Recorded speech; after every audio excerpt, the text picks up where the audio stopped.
How to use ebay.com. Hello guys, in today's video I'm gonna show you how to use ebay.com in easy short fall guide.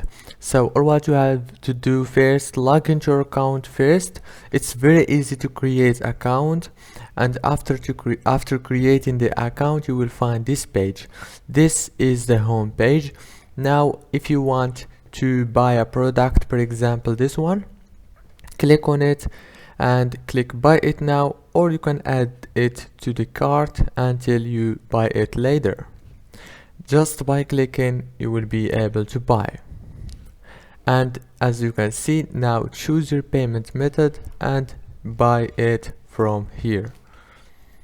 And if you want to edit or add your shipping address or your email or whatever, just go to the top here and go to account settings. Now on this page click on personal information, and right here you will be able to change any of your personal informations.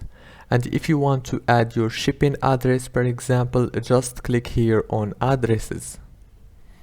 As you can see, you can add your shipping address just from here. And if you want to add a payment method, just click on payments and you can go from here. Let's go again to account settings, click on the payments, and you can add your payment method from here. It's very easy to use. Just try it guys, and I'm sure that it will be easy for you. Don't forget to like and subscribe.